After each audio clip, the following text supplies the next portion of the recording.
కర్మఫలం అనుభవించక తప్పదా? ఇది ప్రశ్న. వేదాంతులు ఎంత గొప్పగా చెప్పినా కానీ కర్మఫలం అంటే పుణ్యమైన పాపమైన అనుభవించే తీరాలి. రుచిగా ఉందన్నావు, తిన్నావు, ఆకలి తీరింది, ఆపేసేయి. మళ్ళీ దొరుకుతుందో దొరకదో అని చెప్పి ఎక్కువ తిన్నావు, ఎక్కువ తింటే నష్టం జరిగిందా లేదా? దానికి తిన్న తిండిని తిడతావా నువ్వు? వెదవ తిండని తిన్నది నువ్వు కదా. అలాగే ఇలాంటివన్నీ నువ్వు చేసే పనులన్నీ చూసుకో. పెన్సిల్తో బ్లేడ్ చెక్కుకోవాలి.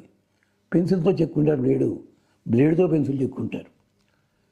పెన్సిల్ చెక్కుకునే ప్రయత్నంలో నిర్లక్ష్యం వహిస్తే చెయ్యి తెగుతుంది.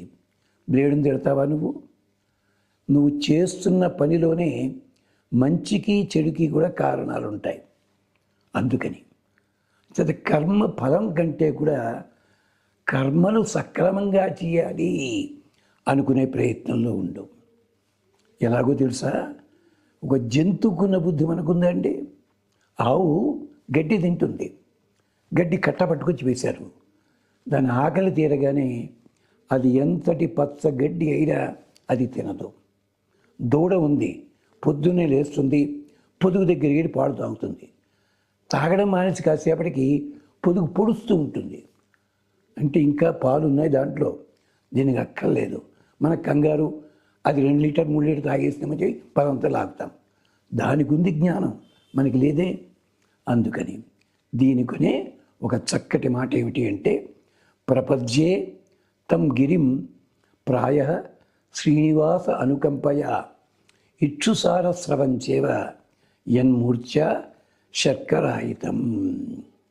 7 కొండలు ఉన్నాయి కదా, ఆ 7 కొండలుట అది కొండలు కాదయ్యా, బెల్లపు గడ్డలు అన్నారు పెద్ద ఆయన విజయనగర సామ్రాజ్య కాలంలో. ప్రపద్యేతం గిరిం ప్రాయ శ్రీనివాసుని యొక్క దయ అనే ఒక ప్రవాహము చెరుకు రసంలా కిందికి వచ్చి గడ్డ కట్టేస్తే అది అయ్యిందయ్యా 7 కొండలు, దానికి నమస్కారం. అంటే ఏమిటి? మన కర్మ ఫలాన్ని తగ్గించగలిగేది ఆ పెద్ద మనిషి అని చెప్పడంలోను. అంటే ఎందుకని? ప్రవాహం ఉంది, చెరుకు రస ప్రవాహం నేల మీద పడింది, నేలలోనేమో అగ్ని ఉంది, కలబెడ కాగింది, గట్టి పడిపోయింది, కొండ కింద మారింది. అక్కడ కూడా కర్మఫలమే కదా. ఎక్కడా కూడా కర్మఫలంలో తేడా లేదు. అనకూడని మాట అంది సీతాదేవి, లక్ష్మీదేవి మహాతల్లి లక్ష్మణస్వామిని. అగ్ని ప్రవేశం చేసేటప్పుడు అగ్నిని లక్ష్మణుడే పట్టుకొచ్చాడు, మాట్లాడడం లేదు. అలాగే ద్రౌపది చెప్పిన శ్లోకం కూడా, అది కూడా మనకి రక్షిస్తుంది. తప్పు ధర్మరాజు వీళ్ళంతా చేశారు. పైటలు కూడా తీసేస్తున్నాడు బట్టలు. ఆవిడ ప్రార్థించింది, శంఖచక్ర గదాపాణే ద్వారకా నిలయ గోవింద పుండరీకాక్ష రక్షమాం శరణాగతం.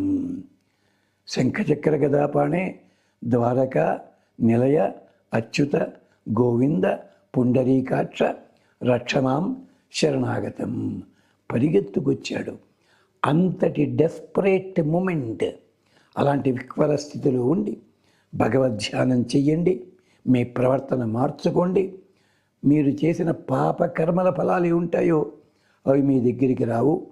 పుణ్యకర్మలు ఉంటే ఆ ఫలితం అనుభవిద్దురు, కానీ చెయ్యబోయే తప్పులు కూడా చెయ్యకుండా ఉంటారు. ఇది ముండకోపనిషత్తు అని, ఐతరేయ ఉపనిషత్తు అని చాలా బాగా చెప్పాయి. సరదాగా చదవండి. స్వస్తి.